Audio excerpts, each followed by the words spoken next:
Thank you, Ben. Kia ora koutou te EHA whānau. It's a pleasure to be with you in the post-lunch digestion dark room lull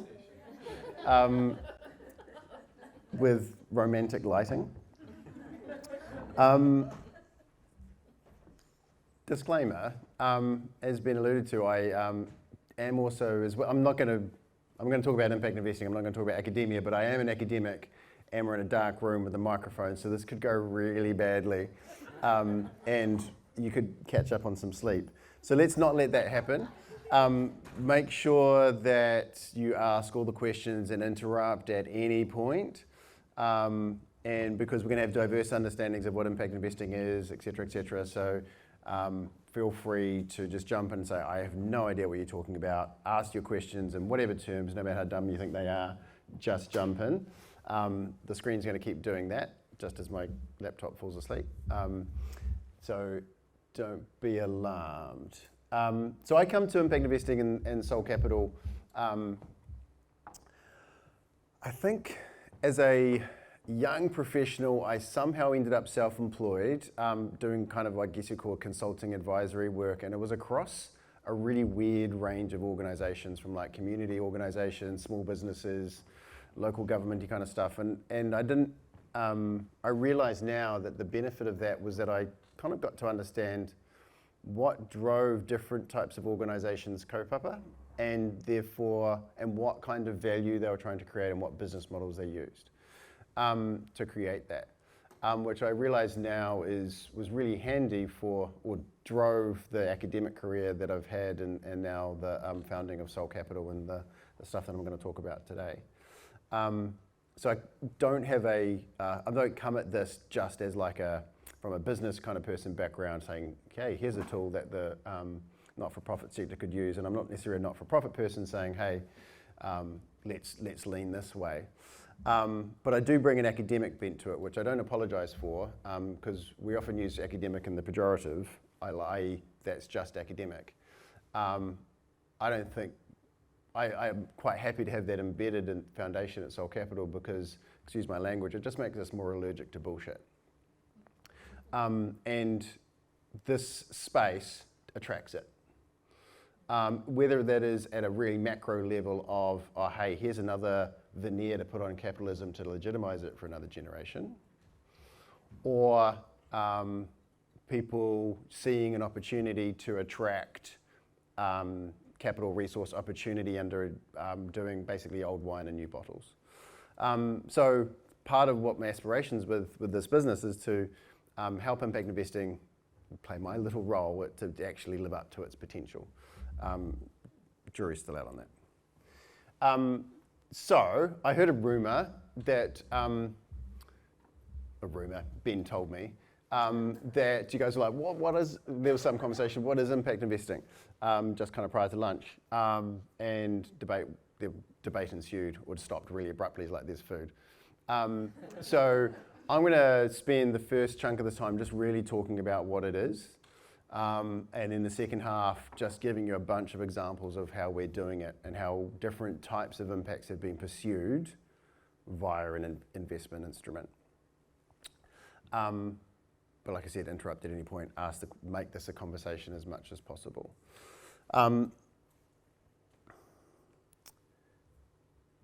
If I leave you guys here with just stuff you could have Googled, I kind of wasted your time. So I'm going to try and get beyond that. But it's really helpful if you guys are asking the questions that like where you're unsure or how can it apply to us. So we'll try and get to a place where, well, I guess the overarching thing is to kind of expose you to some stuff, provoke you a little bit, stretch brains a little bit, but then what role does an environmental hub or organisation because you'll be involved in multiple organisations with probably an aligned kaupapa, what role could you play in an impact investment movement? Yeah? So we can have a bit of a discussion about that. Okay. So let's start with the definition. What are we talking about with impact investing? So this is literally the bit that you Google. If you put impact investing into Google, you'll get this as your number one outcome. So they're investments. That bit's important to start with, like they are investments. They're not grants. They may try and achieve similar things to grants, but then themselves they're not grants. That money's got to come back with a financial return. But they can be made into anything. Yeah, so it can be companies, organizations, funds, whatever kind of vehicle that is intending to generate a measurable, beneficial, social, environmental, you can break those into cultural, etc., but social, environmental impact alongside the financial return. So it's trying to achieve those two things simultaneously. I'm going to say the same thing multiple times with different pictures, right? So bear with me. It kind of stuff resonates differently with different people. So, if you ever see a 2x2 matrix, the top right-hand corner is always the fun place to be. So that's where the impact investors are. So essentially, in combining those two things I just mentioned, the social environmental impact and the financial return, we are combining these two forms of impact, right? So traditional investors in the top left here, there's just a financial floor with bugger all regard for social and environmental impact, right? Our philanthropy, we've got primary care for social and environmental impact, and there's a minimum level of impact we're looking for. So with impact investors, we've got a bit of both, right? There's a financial return floor that we can't go below, and there's a minimum social and environmental impact that we need to achieve. But within that, there's all sorts of flavors of impact investing going on there, which normally gets left out of the conversation. I'm just going to, like I said, I'm going to keep, there's multiple slides going to say similar things here. But essentially, you can think in two kind of ways. Oversimplifying, there's impact investors that are still finance first. So like, cool, as long as my returns, there's no concession, no downside on the financial return, I'm going to be investing in impactful things. And then there's those that say, cool, I need financial return. There's a minimum financial return that I need to achieve for whatever reason.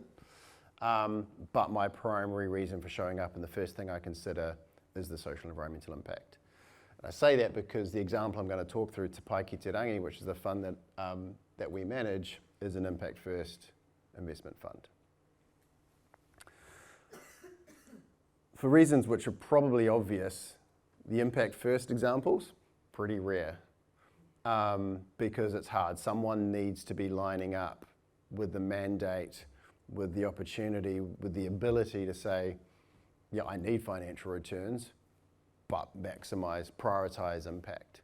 And I'll explain what that means, prioritize, because people always think that, well, immediately there's a discount on my financial return. Not necessarily the case, there's more nuance to it than that. So, impact floor and financial floor.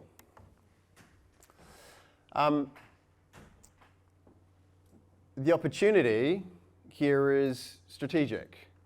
It's not that, and a lot of people, particularly when you see the subsequent slides where this is put on a spectrum, people assume the more you're prioritizing impact, the less the financial return, by definition. And that is definitely not true. The balance of impact and financial return is a strategic decision. And your investors can make that decision strategically. Here's a good one to put you to sleep. Basically, what this is saying is who does this stuff, or can in theory do this stuff? And this slide says everyone, pretty much, right? Because it's all the places where capital sits, whether it's high net worth individuals and funds, foundations, et cetera, people who manage that stuff. So fund manager, that's what Soul Capital is. But that's pretty much where all the capital sits. It can take all the different forms, whether it's equity, debt, whatever. And then you guys will start seeing yourselves over on that right-hand side, right? And it's really what role do we want to be playing?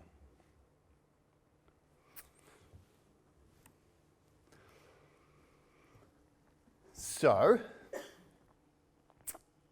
this is all the flavors of investing, just to put impact investing kind of in context. for you. We're still in the long drawn out defining the thing phase of the talk. So what you're increasingly seeing and will be seeing in the news and be concerned with in your KiwiSavers, etc., is essentially this kind of stuff. ESG integration, environmental social governance integration. To what extent is my KiwiSaver manager filtering out the harmful, disagreeable stuff that I don't want my KiwiSaver invested in, right? So that's increasingly becoming the new kind of bare minimum hygiene kind of level. It's been weirdly politicized in the US, where that is starting to be made illegal in some states because of really sensible reasons. That I'm being sarcastic because this is being recorded. For the record, I'm being sarcastic. But as we move over to the left, basically there is, all of this stuff delivers competitive financial returns. All of it is managing environmental, social, and governance risks, and it is understood really as on a risk basis.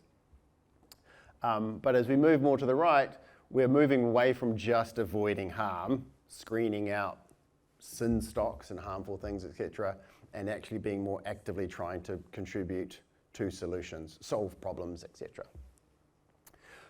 So if you find yourself with a heap of money personally, or on a board of an organisation that has a corpus or endowment or a bunch of capital, you should be talking to your fund manager about what are you doing on this front for us, because all of it, this talk is about impact investing, but all of this stuff can move.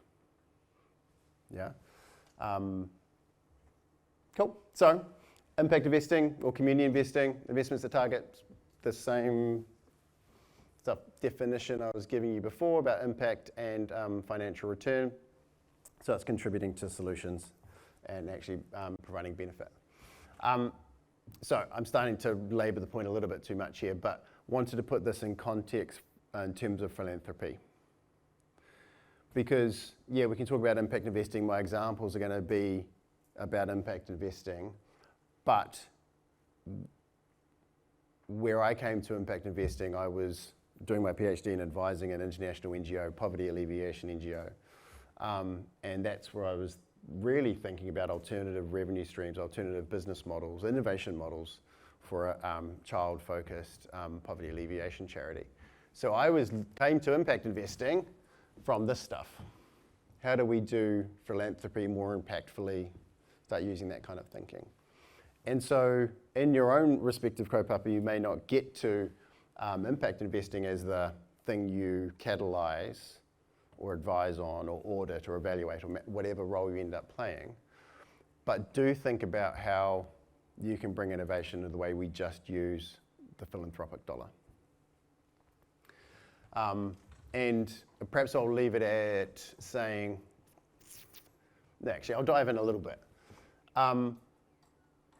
If you are thinking, you've probably got existing sources of grants, and you're thinking about how can I change that relationship, stretch it a little bit more, get more out of it. You probably need a slightly enhanced value proposition to liberate more of those dollars from that grant maker. Or if there's others that you don't have a relationship with, you can be considering what is it that we're going to need to show up with. So what are they looking for going across that screening? Well, when we get into that more strategic donor or that venture philanthropist, which is a donor that's thinking like a venture capitalist in terms of scale and risk and that kind of thing. Not just, will I get a good report? That's going to get frustrating, isn't it?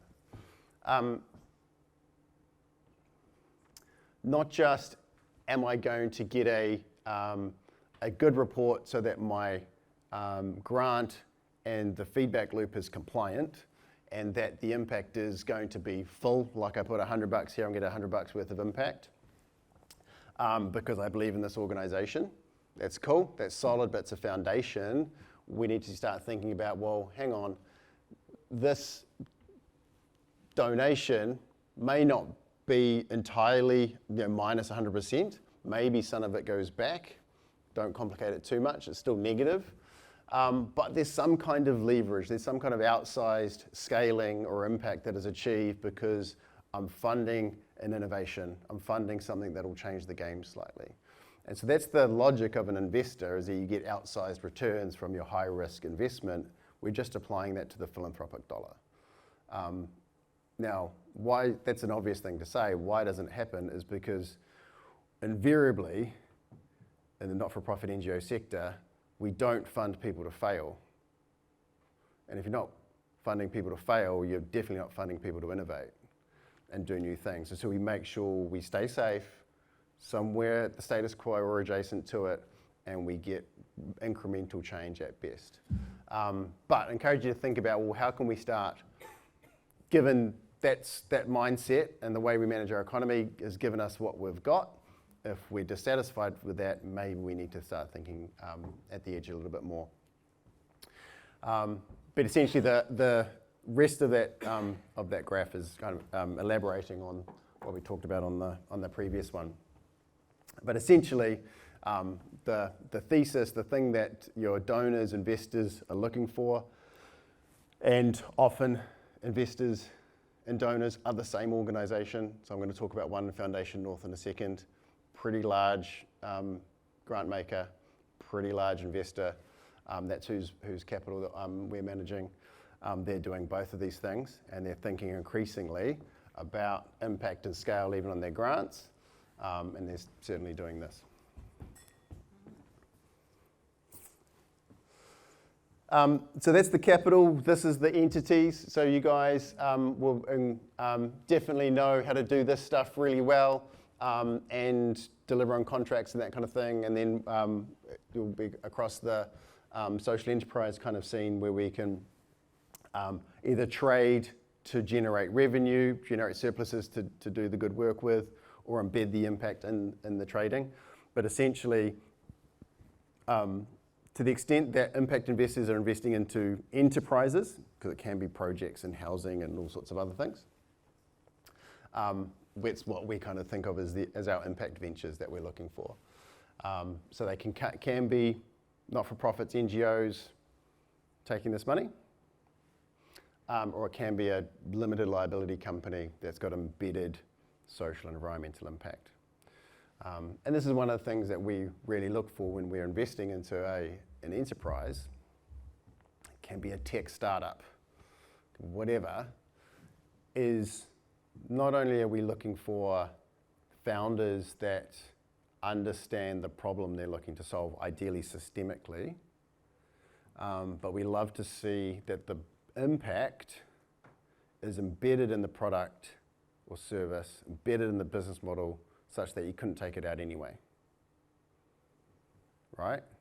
So I'll talk about this one in a second. This is one of our portfolio companies that we've invested in. If this was just the Coca-Cola company and they were donating to charity with their profits, that's not embedded. That's literally based on, that's a externality or based on a proportion of profit. It's not embedded in the business at all. Whereas that business is entirely about plant-based plastics from plants or organic waste, which we'll talk about in a second. So that is the whole business's value proposition. You couldn't take that out and that business still exists. So it's one of these, and investing in it,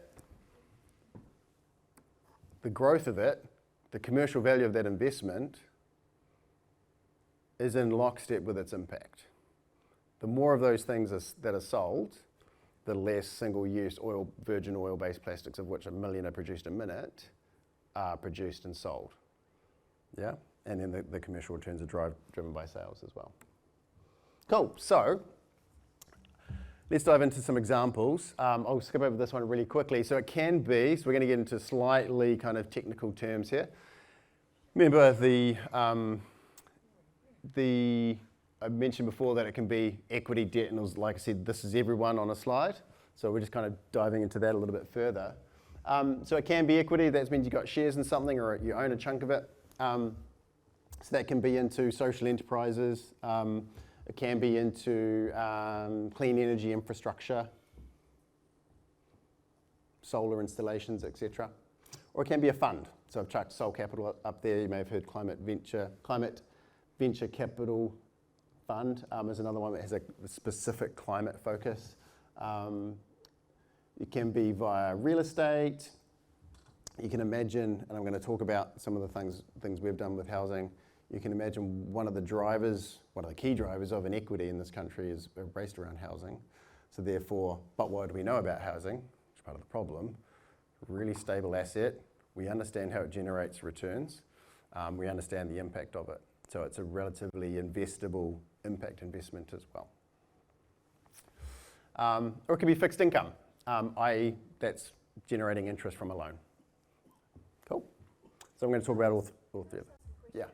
Sorry, just on the real estate. Yeah. So the examples we've got, you own, have that community, they housing, pretty fun. In those examples, what's the return on investment? Is it a built house for the community, or is it money returned to you as well as the built house for the community? The latter. But the house built for the community bit needs to be unpacked further, because just building houses, you're just a property developer. Yeah, so it's kind of like, what's the model that makes that an impact investment? And so that can be progressive home ownership, where you facilitate a whānau into owning a home that others wouldn't be able to own. Or it can be affordable rentals, which is an example I'll talk about, where the rent is discounted from market rate. Et cetera, et cetera, et cetera. So that's or there's just public or social housing as well. Yeah, good question.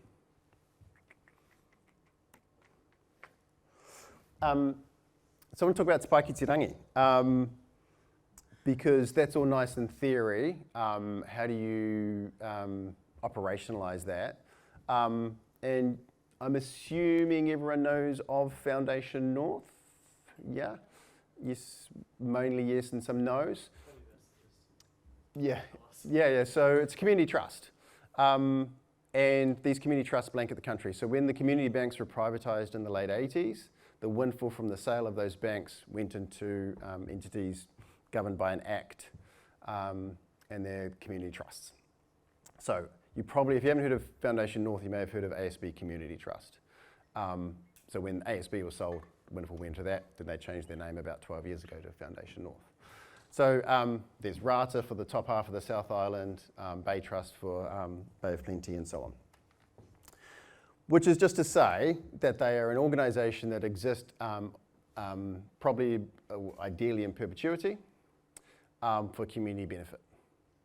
And they're probably now the single biggest, in this case with Foundation North, to their credit, probably the single biggest impact investor in the country. So they went to market, they realised that, and all the community trusts to varying degrees are going through this process currently of realising that they manage a bunch of capital to generate returns to then give away as grants. So the impact is through the grants. And there's a realisation which happened around the world that actually the capital that has been sat on and been invested is pretty powerful in its own right. Let's start putting that to work. And that is them realising that they can use all their, or more of their power for their purpose, as opposed to just the returns of their capital for their purpose. For me, that's a fairly obvious thing to do. But to their credit, they're doing it in the right way. So they went to market to find an impact investment fund manager. That's us, and that led to the creation of Te Paekitirangi. Te Paekitirangi can translate as from the horizon to the heavens, which speaks to the aspirations of both the fund and the whānau that we're looking to support. For that reason, because it's Foundation North's fund as the cornerstone investor, it's got their priorities wrapped around it. This is, by the way, this is meant to be an encouraging story because Foundation North have a lot to lose. They're high profile, they're an easy target, and for that reason, and they're, like all the community trusts, have politically appointed boards. So there's good reasons to be conservative. The easy thing to say about Foundation North is they're really big, they can do stuff. That's true. but they're also really big and they're an easy target. So it's really easy to not do stuff. So Foundation North has, like all the community trusts, has a set of priorities.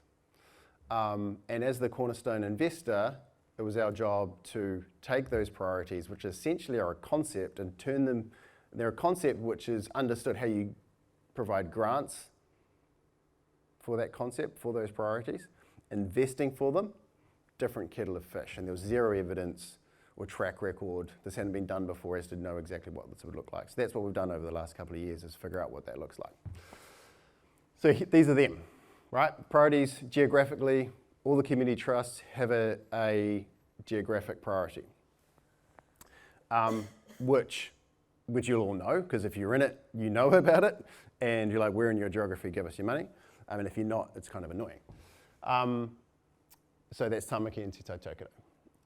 Priority communities, Māori, Pacifica, Rainbow, those living with a disability, and the migrant community, particularly the vulnerable migrant community. And impact themes. So to increase equity, social inclusion, and regenerative environment, which is to say social and environmental. So these are the communities for whom we are trying to prioritize the impact for. To the extent that we're investing in enterprises and ventures, one of the best ways, just as an ethos, is that these people should be owning and leading the thing. But also to increase equity, that's one of the ways you achieve that. I'll come back to the place-based challenge as well. It's a lot of content on a slide, so let me just say this. If you are, so Foundation North, we have this concept, right? Trying to operationalize it as an investment fund. Give expression to their priorities via investment instruments. Step into the unknown, pretty pioneering. What we didn't want to do, well, first thing is, weren't 100% sure that we could deploy this money. Because it's like, can you please thread this needle and that needle and that needle all at once? We're like, yeah, okay, we're going to need a bit of flexibility here, and this has been a very genuine partnership. It's been awesome. And one of the sources of flexibility that we needed was to say, hey, can we use any of the investment tools? So we can invest in early stage ventures and provide community loans to community organizations and housing and infrastructure, the whole lot, which is essentially what this next slide is saying, just in a way that's going to put you to sleep. But essentially saying, well, hey, there's 4 buckets that if we invest across these, we're going to provide you with a relatively balanced portfolio in terms of risk. That sounds normal. Putting venture capital and housing in one fund and everything else that we think of in one fund is really not normal. Normally you specialize, you do the same thing, rinse and repeat. If we did that, we would run out of deals to do really quickly, so we need to be really open. So this is saying that across Kākano, which is seed, ideally 10% of the fund is invested in that stuff. Whakatupu, growth stuff, 20%, whakanui and whakamanamas, that's just decreasing risk. Yeah? So likely, not definitely, but likely early stage startups, slightly later stage startups, maybe established businesses or slightly risky kind of property development stuff, and this stuff is the lowest risk, and I'll give you examples of all of those.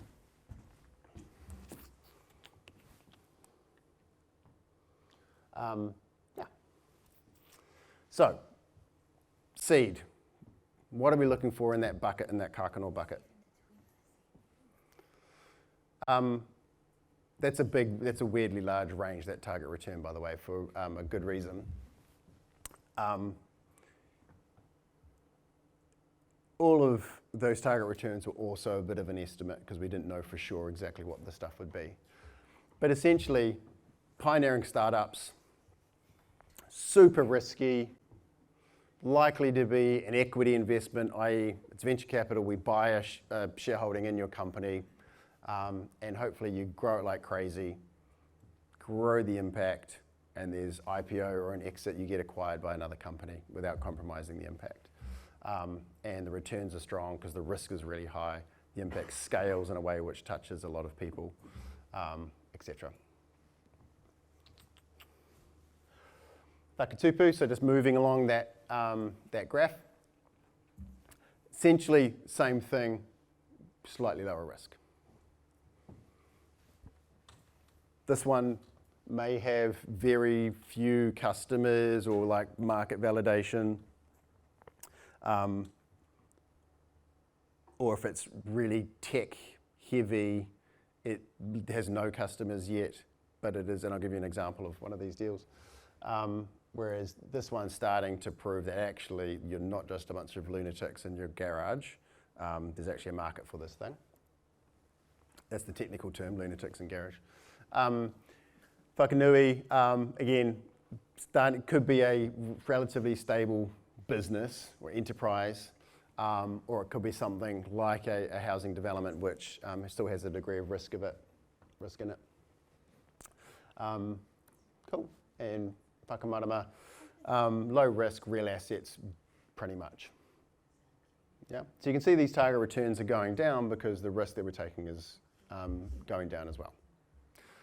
They're still big ranges because in trying to solve for that priority community impact, and the thing I didn't mention in one of our themes that we're trying to invest for is to have more equitable access to this type of capital, means that, and the impact first mandate that we have means that we can prioritize impact over financial return.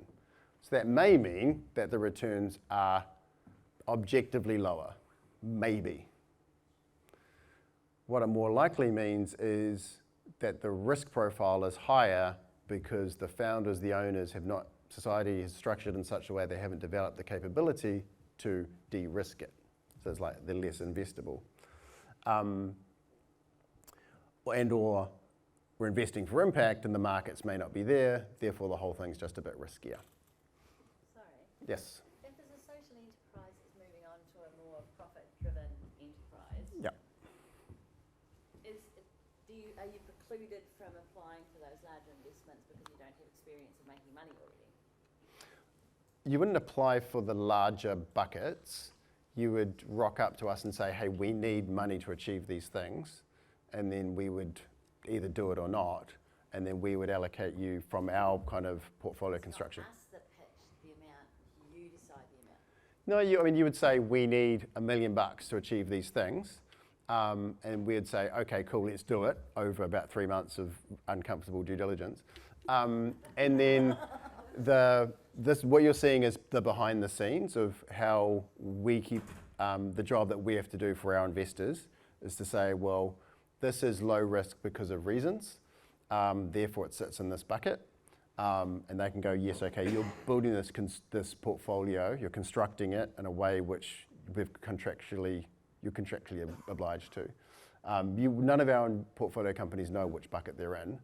You're all going to be able to know in a second because it's going to be on a picture. But actually now that I realize they don't ever know that, and because it's not relevant. And they're under they're under the obligation to just grow the business or repay the loan or whatever, and to maximize that. But they're just doing their thing, and then whether that delivers 5%, 6%, minus 100%, which one of them is going to deliver, that's just shit happens, essentially. Everyone's just doing their best. Yeah, because you see target return, and I think most of us, particularly currently, just think about our mortgage or whatever, and we start thinking about that as an interest rate. But particularly these buckets, growth, seed and growth, that's going to be achieved by a bunch of them falling over and you're losing all your money. And some of them delivering 300%.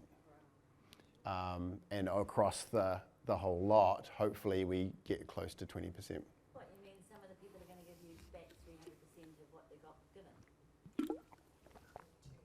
We're going to invest in a, let's just do a quick, this one. So this is, I'll give you an example. So I'll answer the question, then I'll tell you the story. So ideally, this business grows. We invested 250K about 18 months ago. So way back in my days when I was a lunatic and people didn't know what I was talking about, invested in this business in like 2018,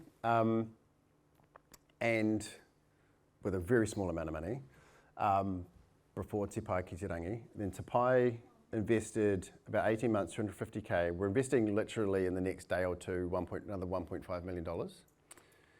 And so let's call that 1.75, right?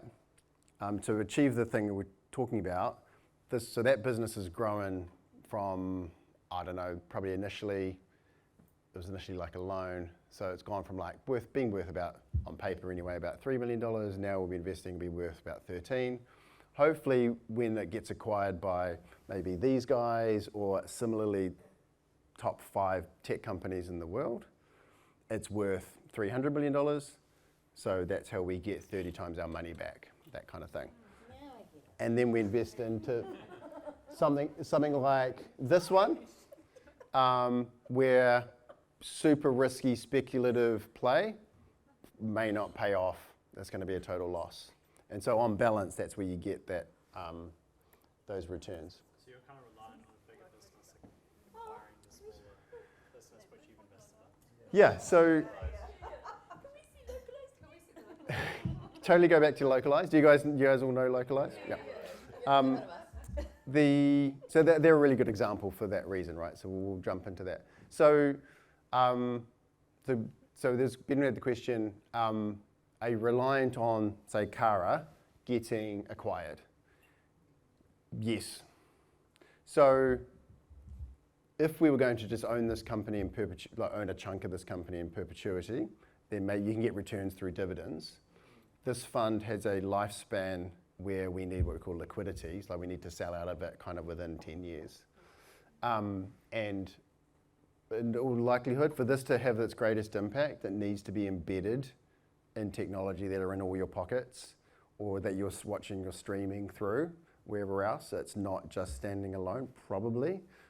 So it's probably good for impact to be acquired, but from an investment perspective, either your liquidity event, you can get your money out, is whether it lists on the stock exchange, so IPO, or an acquisition. So you just get bought out by Google or Apple or whatever. And so when we're taking an equity stake, which means buying shares, that requires the value to change, to increase. It's the capital gains, just like on your house. That's how you get returns from a venture capital investment. Localized is a good example of being something completely different. But I'll give you an example because we don't normally think about impact. Like venture capital is like a dirty word for people who care about the world. And so how do those things combine? How do you impact VC? These guys are a really good example of it, and it's a really good example for this fund. Remember, disability community being a priority community. So Arash, one of the founders, was doing his PhD at the University of Auckland. And he'd done his master's at Melbourne University, engineering student, and he got Renier's disease, which is like a disease that gives you crazy, the way he describes it is crazy vertigo. And the doctor's advice was, well, you need to stop doing your PhD and just kind of chill out. He was like, don't really want to do that. It's an inner ear issue. What if we cut the nerve to that ear? They're like, yeah, that'll solve the problem, but you'll be deaf in that ear. Sometimes he tells that story that they tell him that after the fact, like permanently deaf in that ear.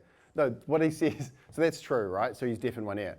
What he says is that you could just get this in the other ear, and he's like, oh shit, didn't think of that. So anyway, he was had the realization. I'm being flippant about it because he is. He had the realization that he may be profoundly deaf soon, and that he had never, so the best uni in Australia, the best uni in New Zealand, and that he'd never studied with someone who was deaf. And all the students, when he said that, I'm like, all the thousands of students that I've taught, I've had one student who was deaf and had a note taker. So what's going on? So he went to go and find out what's going on. And in doing that, he's going deep with the deaf community, which is not just an admirable trait, that's almost like a necessary activity for us to make sure that impact is happening on the terms of the community that is being benefited or targeted. So anyway, he's an engineer, so I'm going to go solve this problem, and he kept coming up with these terrible ideas. And the deaf community said, well, that's a really terrible idea. So he's like, you know what? Closed caption subtitles, it's going to be everywhere, sweet. And the deaf schools are like, dude, kids can't read. And if you can learn this part of the problem, your literacy levels are just crazily lower if you are profoundly deaf, and therefore life outcomes. Kids can't read. And if you do learn to read, no matter what language those subtitles are in, it's your second language, your first language is sign. It's like, shit, okay. So he's like, found this company that was doing avatars, like cartoony kind of avatars. Like, problem solved, avatars. They're like, that's not gonna solve the issue because a big chunk of our language is in our facial expressions, body language, etc. So it needs to be real. So he's like, okay, so that's where he essentially started his business, creating these hyper-real avatars, which he's shown them to, maybe if we've got time, I'll bring up an example of a video. He's shown them to people and they're like, okay, cool, that's a person doing sign. They're like, no, that's a digital human doing sign language. So what we are investing for is to be able to take the technology from where it is now, which is someone in a motion capture suit, through to all of Netflix, all of YouTube, every Zoom call in real time and sign. And that is actually now probably 18 months away from being technically possible. Certainly the emergency alerts that you get on your phone, there's a limited amount of vocabulary, so they could technically do that now, so you can get your emergency alert in sign language. So localized. This is one of the first deals we did actually. So had known Matt Luxon for a while as a really good dude and someone who just really knows a lot about waste. It was really pleasing to be able to kind of do something with him. Well, you guys know about these guys, so I don't know what to say except they won the contract with Auckland Council to do the inorganic collection. Which is a great decision from Auckland Council. The proposition being right is that localised will, as you probably all know, will do much better things with that waste stream than otherwise would have happened. I don't think we quite appreciated how amazing they would be at doing this. And yeah, it's really satisfying. But essentially, resource reuse, distribute it to community organisations, social enterprises to do good stuff with it, recycle what can be recycled. The example I always use is they even pull the gas out of the back of your fridge and sell it back to France. And a good, really good example, social enterprise example. But what's the investment? They got the gig and didn't have the ability to actually deliver on the contract. They needed a warehouse, right? Warehouses. Interestingly, it ended up being us and KiwiBank providing the debt. So good on KiwiBank, good on us. They wouldn't do the whole lot. We couldn't do the whole lot at that point. And so what was the process? You're probably curious about what was the process we went through? What was the key bit that helped make us that decision as to why to give? I think it was about 1.8 million bucks all up, and I think it was 600 or 800 from us and the rest from KiwiBank. So great, Matthew Luxon, Gary Kalk, they're awesome. They've got credibility, etc. How much does that matter? A heap. A whole heap. They know what they're doing. But they needed warehousing, right, to deliver on this contract. So the DD involved, how much do we believe in these humans? That's always the first thing. The next thing is, what will this actually have an impact? And we could do the analysis on carbon and landfill diversion and blah, blah, blah. And then the key thing from a risk perspective was, from my perspective, I remember looking at their contract with Auckland Council and coming to a determination of what is the likelihood they'll screw this up? Because and screw it up to the extent that they lose the income stream. because that's when they stop being able to repay the loan. That was ultimately it came down to that. And looking at that and making a determination, obviously in the affirmative, that you know what? It's worth taking the risk. So it's not a tech startup, it's not even a company, it's a trust, it's part of a network that does weird joint venturing, et cetera, but ultimately it comes down to income, the ability to repay a loan, stability of that income, and the quality of the people behind it. And I'm leaving out all the impact stuff, because that obviously is the first thing that we need to get comfortable with. And the thing that just keeps, we shouldn't be surprised because awesome humans behind it, but the capability development through their joint venture approach, et cetera, is amazing. So it's a really simple loan. It wasn't concessionary when we did it. The interest rate is not low at the time, it is now, because things have changed a little bit. But they're doing so great. Not just like they've repaid the loan, never missed a payment. They are doing great, like commercially, financially, that entity, the impact, all the things. We're going to have a catch up to talk about the changing our reporting and that kind of thing. I said something else in Yeah. that story. Was there another challenge that they had through that process was impact investing is still quite new in New Zealand, right? And so impact investing companies and entities, they want to be investing 20 million plus, and Localise wanted, what did you say, 1 to 2 million or something Yeah. like that, Yeah. which looks a lot from a community perspective, but no one was in that game. It was too small, and so having that conversation and finding someone that would only invest 1 to 2 million Yeah. was part of the challenge.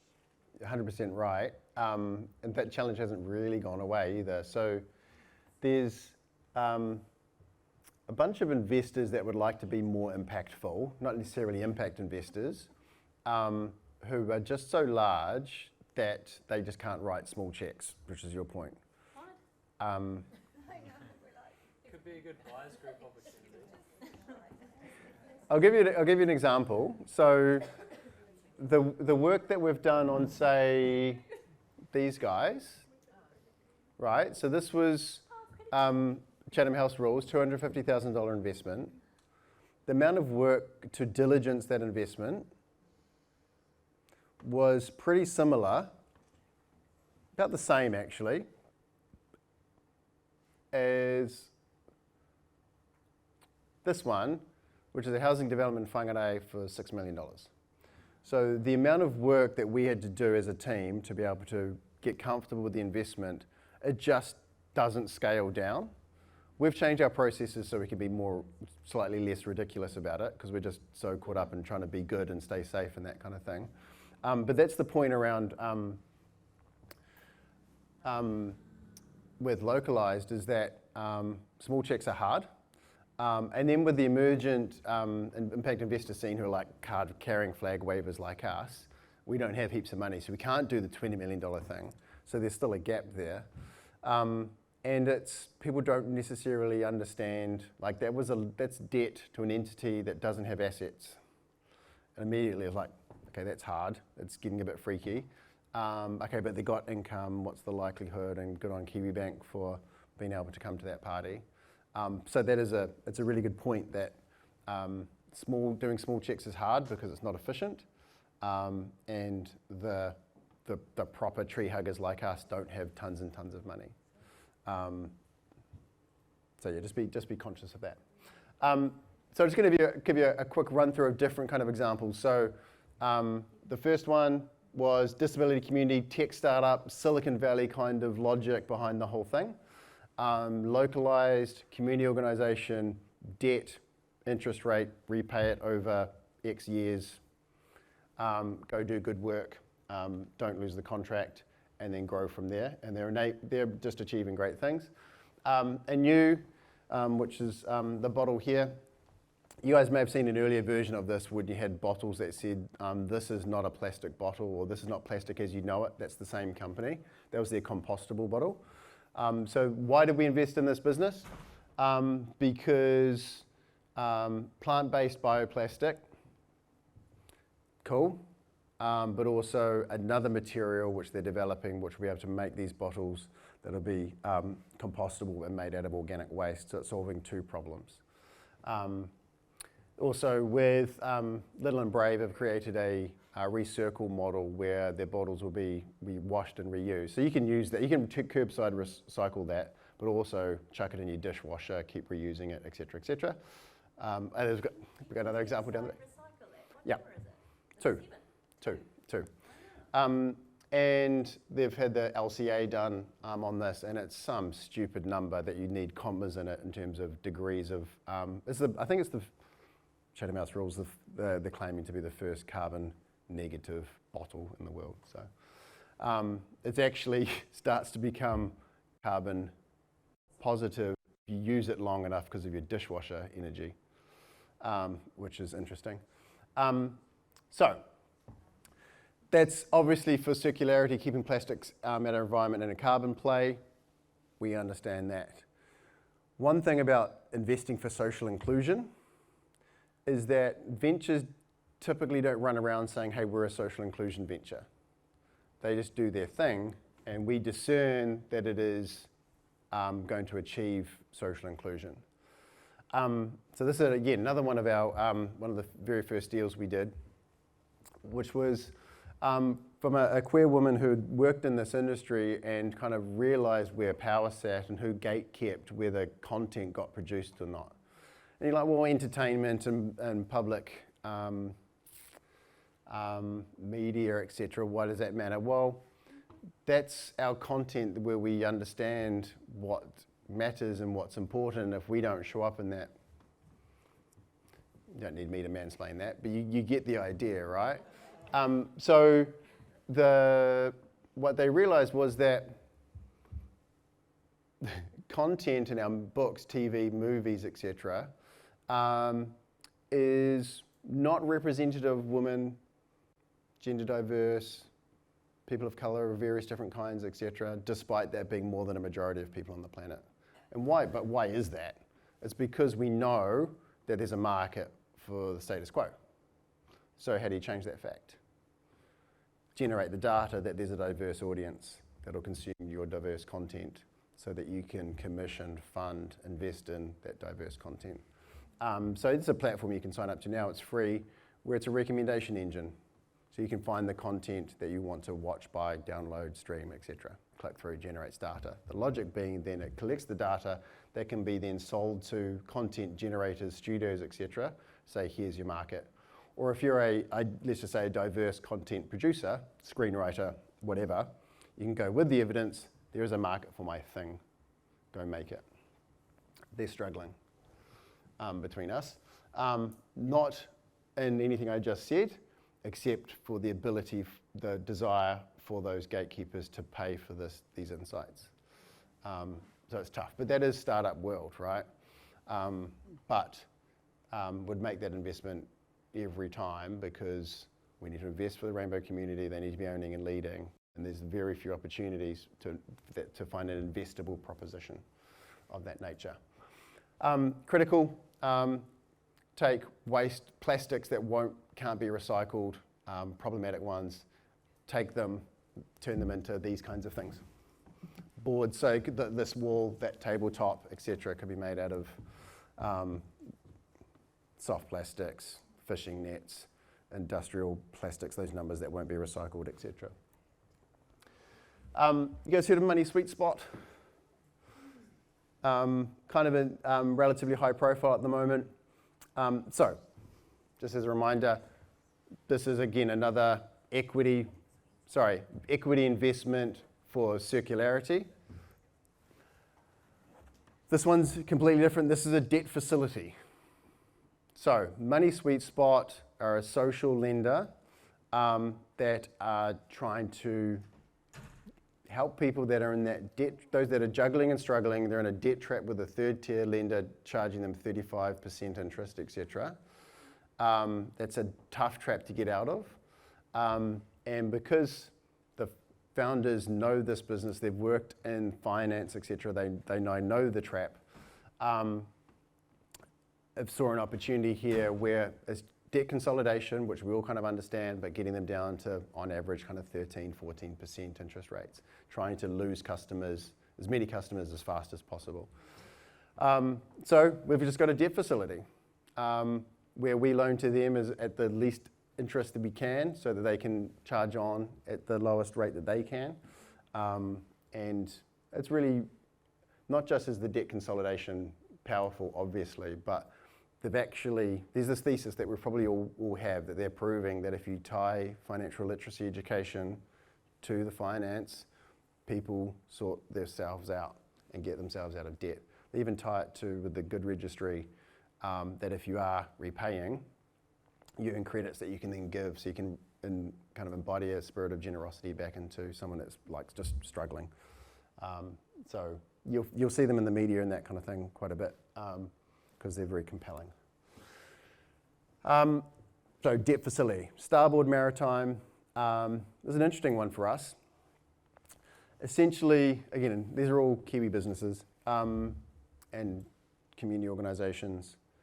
It's a platform that allows you to see what's happening on any ship on the planet at all times, so that you can then, well, not us, but agencies can do something about that sketchy behaviour that's happening at sea. So whether that's illegal fishing, which is one of our main reasons for investing in this business, drug trafficking, human trafficking, just dodgy behaviour at sea using satellite data and a mix of different data sources, you can actually track what a boat is doing. And it's like, why is that boat doing that? Oh, that's fishing. They shouldn't be fishing in that economic exclusion zone.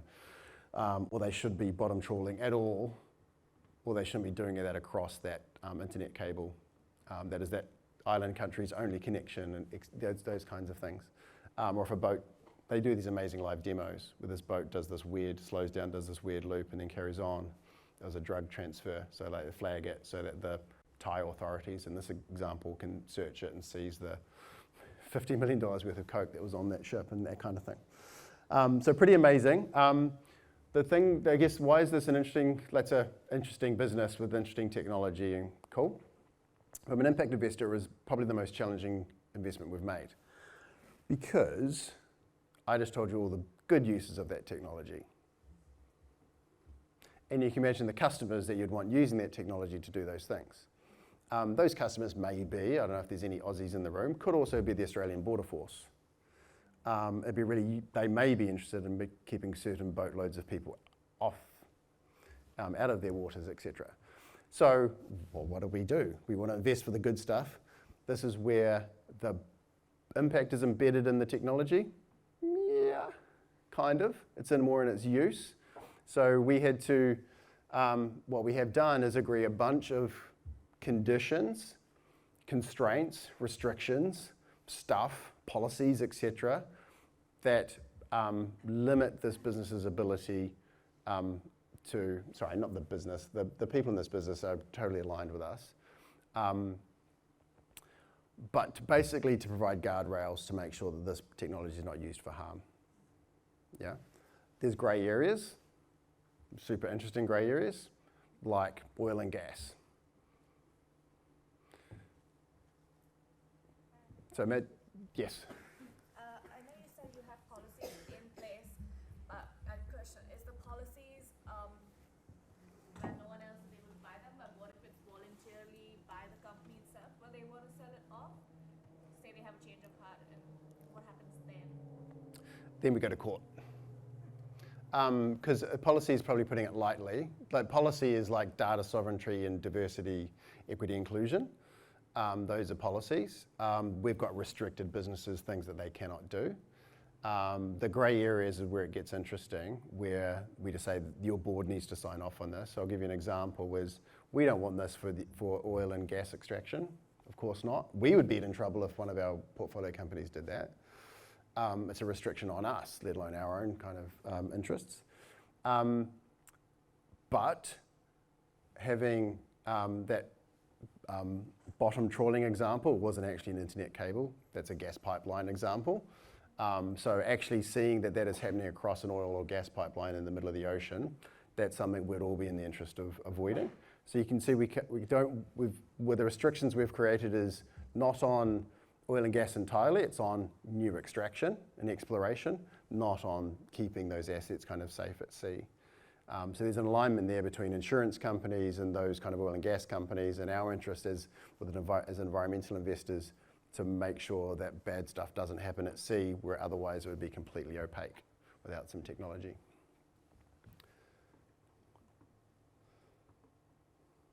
But this is one of those, making that point around, I think this is a really useful truism, is that is an example of us keeping ourselves and our interests safe via lawyering, essentially, terms that go into an investment, into the shareholders agreement, literally in the shareholders agreement.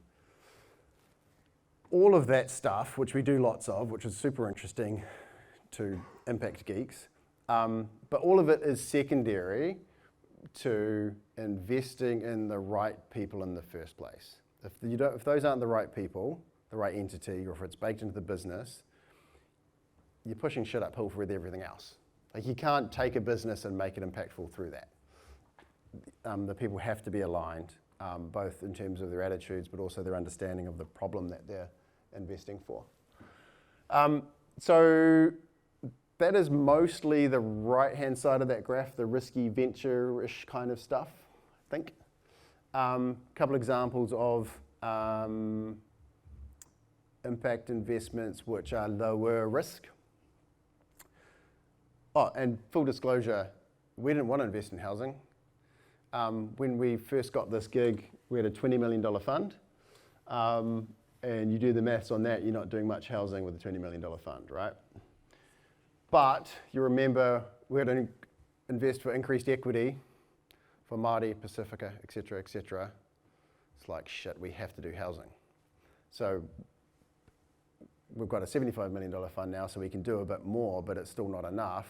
And so we have to be really intentional about, if we're going to do housing, what are we going to do? Because it's not going to be a volume play. We have to innovate or demonstrate some examples. So I'm going to give you a couple of those. One is Homes of Choice. Homes of Choice is a subsidiary of Spectrum Care, now called Spectrum Foundation. So long-standing Auckland-based disability NGO and service provider, large service provider. And they do a bunch of housing. So essentially what we provided them here is a development facility. Essentially it's a big-ass mortgage for them to build new homes for the disability community. First tranche was for people living with a disability. Second one was for families with kids with a disability. Mostly South Auckland, bit of West Auckland, and a little bit around the fringe. 22 of these homes. So you can see how we're investing for the disability community. It's what we need to do. It's a bit of risk here, because this is development finance. They're building homes. That can go wrong. But still, it's a loan on assets that we understand, and it's an organisation that's highly, highly credible. So localised, highly credible, but new and small. Homes of Choice, highly credible, but really large and stable, been around for ages. So it was relatively, that's $7 million all up, but it was as much work as the 600K we did for localised, to give you, kind of put that in context as to why the smaller checks are harder.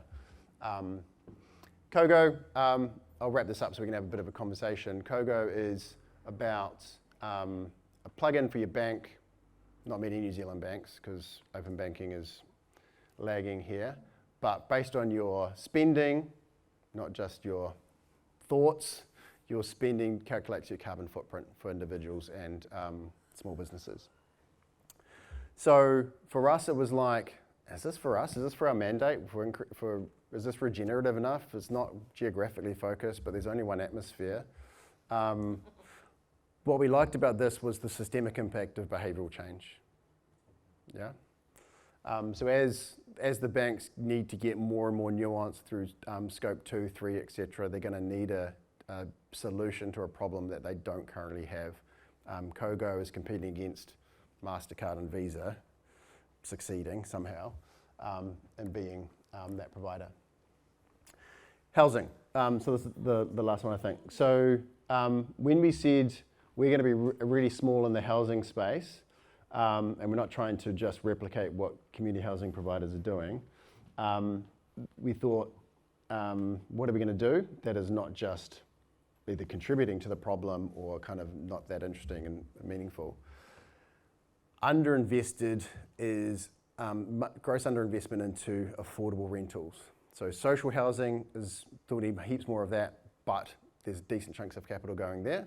Progressive home ownership, that's like Housing Foundation, Habitat for Humanity. We need a whole lot more of that, but that's really hard for us because the family takes the capital gains with them, which is the power of it. And I didn't realize how rare these were. There's only about 300 of these in the country. Affordable rental homes. So these are, I guess you call them build to rent. So this is the site in Whangarei in Tikipunga. Used to be the Tiki Tavern for any locals. It's got a bit of history, that place, apparently. But essentially, 10 homes. The rent will never be more than 80% of market rate, 30% of household income. So far, so interesting, but mildly vanilla. The innovation is going to come around our partnership with Habitat for Humanity. So they've got 5 homes alongside ours, and they'll do progressive home ownership with those. So we want our rentals to be progressive. So when the families are ready, if and when they're ready to start their own home ownership journey, they've got a relationship there with Habitat, who's doing the property management bit, to say, hey, that is the partner that could help you on your home ownership journey. And then there's the wraparound services and the connectivity to the community, which will be more than normal. So as an example, so this is us at PHR Wiri Marae doing the community engagement. There's a group of single mums that are based out of this marae.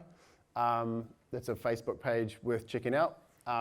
Mama's Moving Mountains, who's kind of like they facilitated the hui, and they're kind of like our guides. It's just super cool.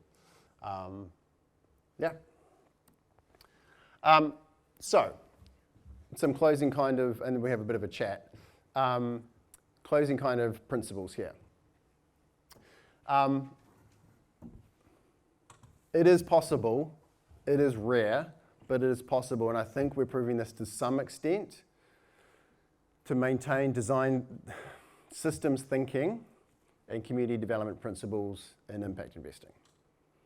It is just really bloody hard, yeah?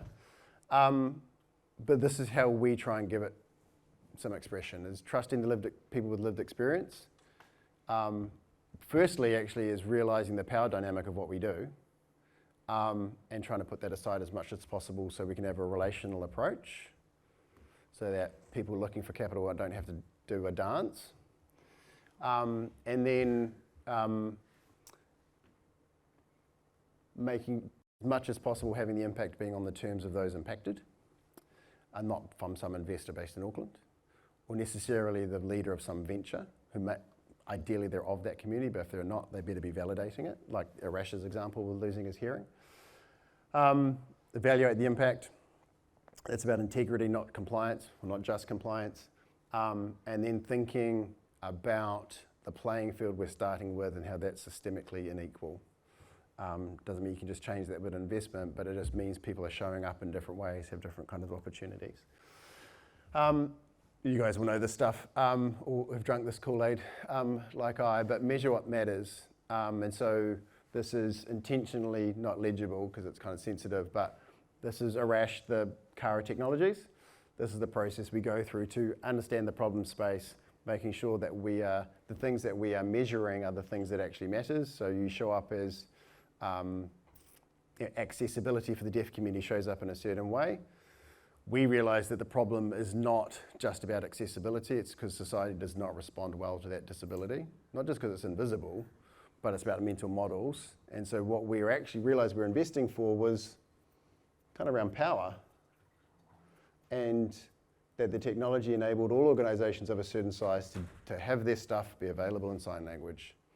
And so that's shifting the onus from the deaf community to get access no matter how much money you give them, that shouldn't be their responsibility, to society actually just being accessible.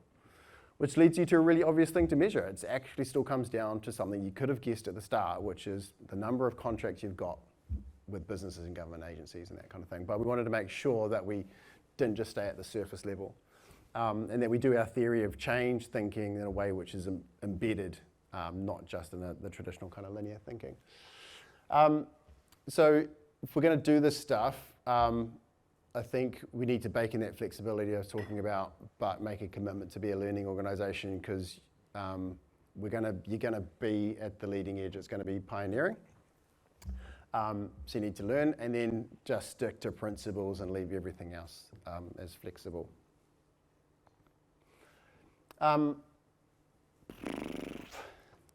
Lots of ways to play. You can give the money, good luck. Or you can be really active investors, which is us. So Matt Luxon and Localised, they do not need anything from us. They just need us to probably stay away. Other businesses, we sit on the board. We get really hands-on, or we appoint directors and that kind of thing.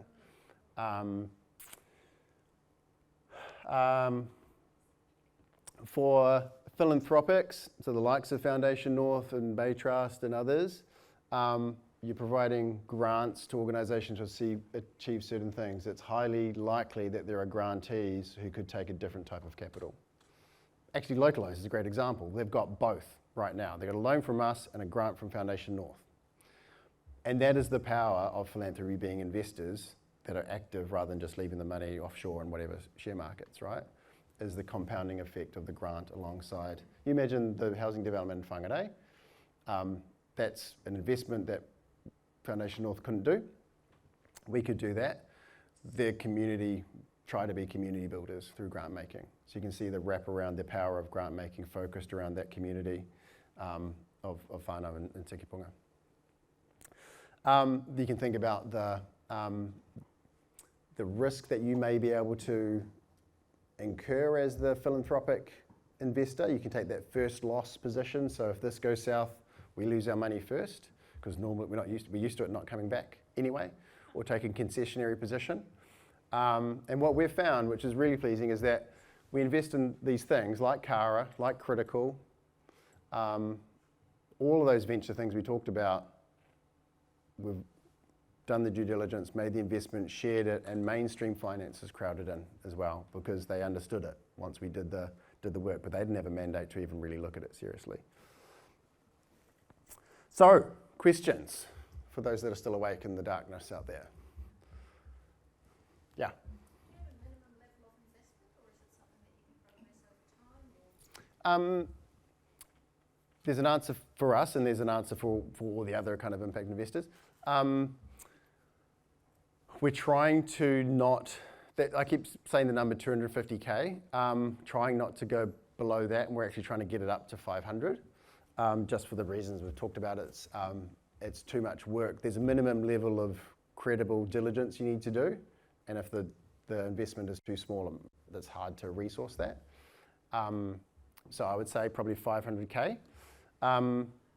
The other types of impact investors out there may be able to go lower, especially high net worth individuals, which seems like a weird thing to say, impact investors and high net worths. But those people who are investing in things, are investing in early stage businesses, etc., for reasons more than just the financial return.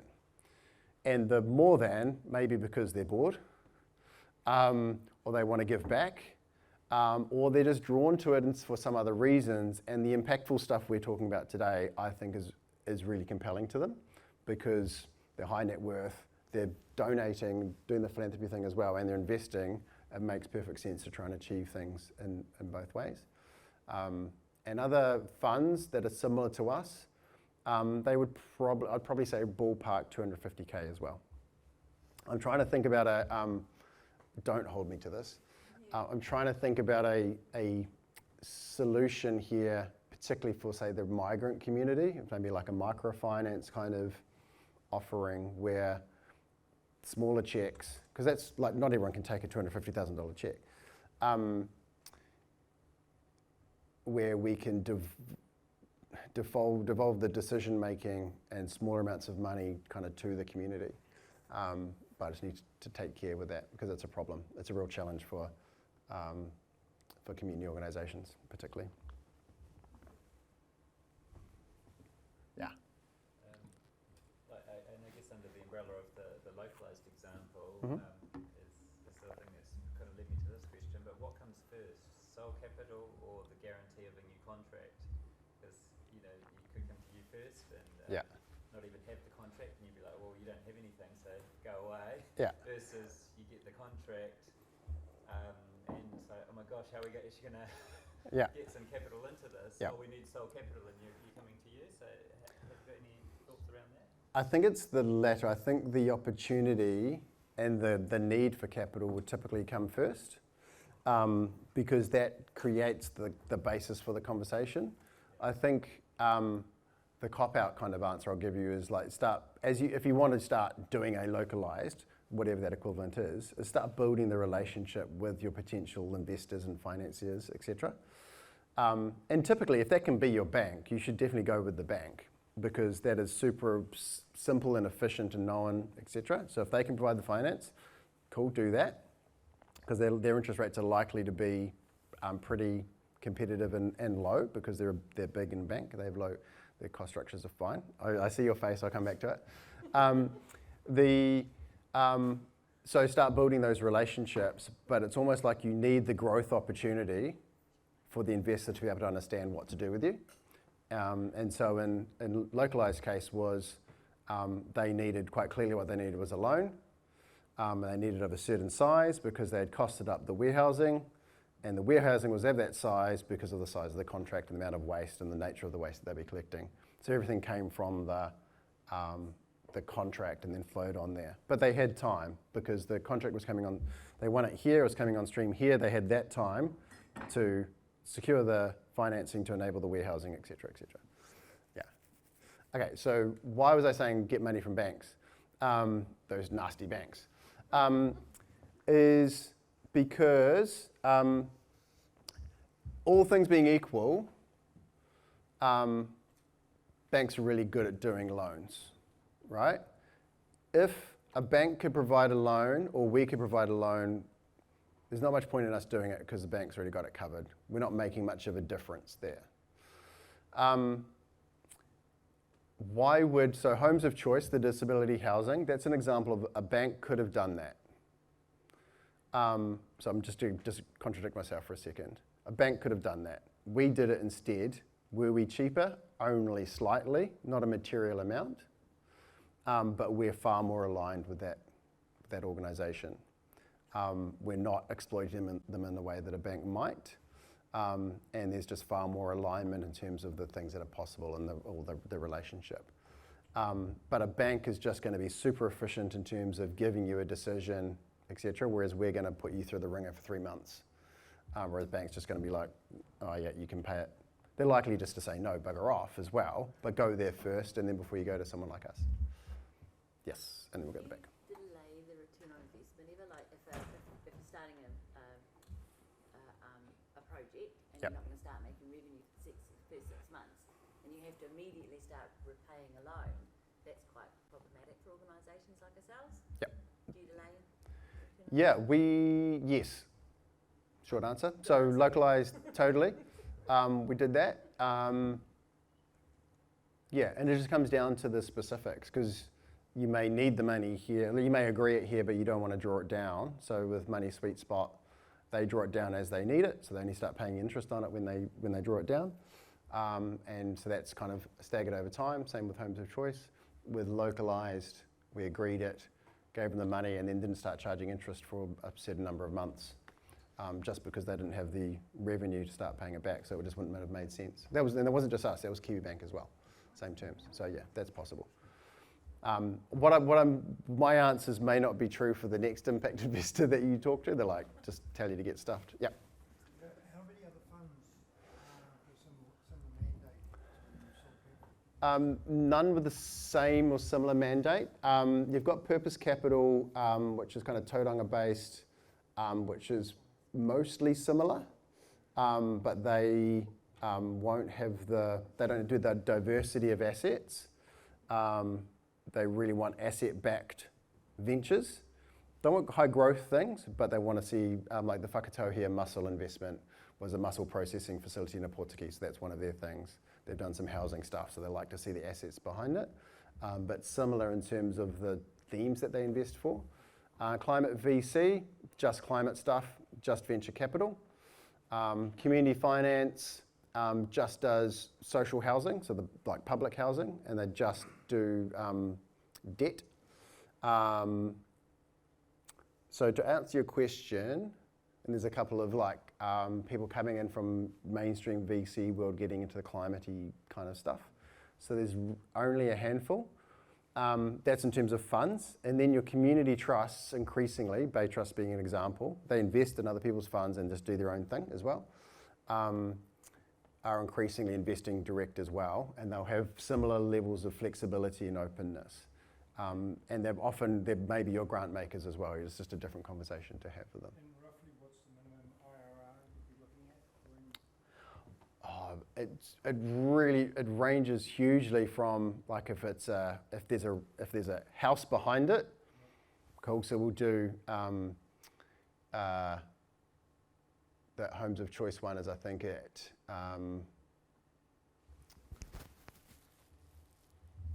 6-point-something%, and Money Sweet Spot's at 6.25, which is quite concessionary given how risky that is. And yeah, but each of us have a different, we've got more flexibility. I think we're probably the only impact first fund, but the likes of your community trusts who are direct investing, they'll have some flex. Yeah, so and it really depends on the risk underlying it, yeah. Yeah. I'm the Regional Council. We're doing a lot with Nature Conservancy. Yep. Who have given us philanthropic donation as well as now looking to do venture capital for farms going into it. Is that an option, a Nature Conservancy working in the kind of environment hub space? Can projects that any of the hubs are doing approach that, or are they working more with government organisations? I don't know. Sorry, is it an underwhelming answer? I'm not sure. What I will say though is that the environmental impact, which of you guys are I'm going to say here's your unfair advantage you have in terms of playing in the impact investing space, is that you are the domain experts. And environmental impact is far more investable and attracting far more capital than social impact. And I know those things aren't properly separate, but so the question I would ask you guys is what role could you play, not just in thinking of yourselves as a recipient of impact investors, but what role could you play in mobilizing or catalyzing investment capital for your missions? And I've given you, I think there's a hint there, is that as the domain experts, and understanding where opportunities are, where capital could go, and what good actually looks like, that's of real value. Yep. Do you have organisations that split up the entity so that you've got one entity that can be generating profit, so then that's where you can come on as an investor versus the social enterprise arm of the organisation? How does that play into each other? Yeah, I think there's, it's just about using the right tools. So a lot of those venture capital examples I gave you, like Cara Tech and Critical, Narrative Muse, just a company that the impact is driven through the commercial growth. So you can just do an equity investment and those things are joined up nicely. In those kinds of situations where you've got a trading arm, or you've got a trust that owns a company, or those kinds of things, then it's just making sure that you are, could you put equity into that limited liability company which is owned by a trust? Technically, yes, but probably not the best idea because you're not likely to grow that, if you're going to grow that rapidly and potentially look to sell it later, makes sense, but that's seldom the case. It may be that there's capital that's required to grow that thing, but not on that basis of selling it later or trying to make it 20 times bigger, in which case a loan may be the more appropriate finance. And that's just making sure you're using the right tools to fit the kind of impact you're trying to have and the entity that you are. Yeah, so localised being a good example of trust, has a company, or the Zero Waste Network has kind of a complex structure, but it's nice and simple. It's just a loan which is repaid at an interest rate to enable the thing to happen. And so do you use different metrics for that loan than you would use for the investment business, in terms of the weighting of the different boxes Yep. that you're trying to tick? 100%, yeah. And we look for different things in terms of understanding our risk.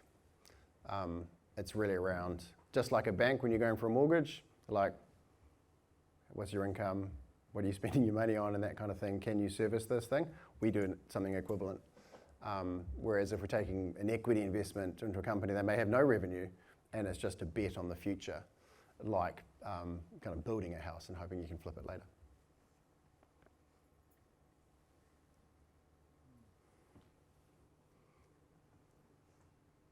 How early on do you want to hear from people in their project? So, pretend example. Hypothetically, yeah. Hypothetically, if you've been giving funded for a pilot and you knew that, so that's stage one of the project, but you knew Yep. that stage two is where we need impact investment or some, larger funds. Would you want to be involved in the conversations during pilot stage, or would you wait till the business case is done or the? I don't think there's much downside in having a premature conversation. It's kind of like we can give you a high five. Like worst case scenario is like high five, nothing to say yet, but keep going. But more likely we would say, oh, hey, if this is going to come to us as an investment case, start thinking about these things. So I would say early is probably better for us because we're delightful humans to be like, hey, yeah, let's have a chat. Others may say go away and come back when you've got a proposal. But as kind of think of it this way, think of it as like we're at the pitch deck stage. So you've got a slide deck where you can talk us through it saying, going to need money like this to achieve these things, then there's a conversation to be had. As opposed to you designing it up the wazoo and coming to us like, well, that's cool. If you'd spoken to us 6 months ago, we could have said that we can't invest in that. Or like, could you do it in Taitokudo? Because then we could invest. And you're like, oh shit, didn't realise. No. So early is better. So is Soul Capital nationwide? Yeah, I mean, we are. This fund that I've talked through is nationwide, and those early stage ventures need to have global impact. Our place-based stuff probably needs to be in Auckland or Northland. That keeps us safe. Yeah. And that is how we keep ourselves safe with Foundation North, wanting to have their geography prioritised, is place-based stuff, housing, infrastructure, etc., localised in the place. The other stuff can grow nationally or globally. Actually, it needs to. So yeah, both. Yeah. So I'm over time. And so I'll just leave you with some provocations to ruminate on. Is think about the role, and I'll share these slides with you guys as well. Think about what role your organisations can play in catalysing impact investment. Catalysing just investment towards your mission. If it's towards your mission, it's an impact investment, and actually don't worry too much about the definitions, just get the money. Thinking about the where that money is sitting now, what are those barriers for them becoming those aligned impact investors? What can we do about it? Where do we start? So if I'm thinking about the people that have already kind of met over lunch and that kind of thing, like, well, we're on the North Shore of Auckland. I feel like there may be a conversation looming. That's why I'm moving back over here. How do we find things to invest in? They drop into our inbox. Yeah, cool. But that's not going to really change a whole lot. Those are people that are really ready for money. They're going to get money anyway. So community organisations that are either working for Te Taio, the environment, for the rainbow community, for Māori community, for Pacific, etc., knowing where those opportunities are. you guys knowing what the needs are, what's bullshit, what would actually have a systemic impact. So there's the deals. As one example of an impact investor, we want to see your deals. We want your insights to know what good looks like. We want you to help us understand what we should actually measure. We may want you to help manage a thing. So we invest in a project. We're not the experts you may be. Can we please pay you to manage that thing?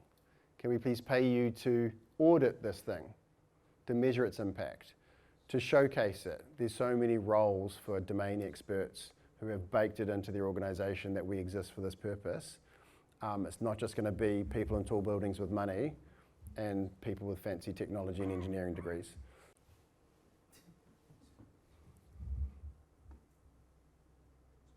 Cool. I should shut up. Thank you for putting up with me in the dark.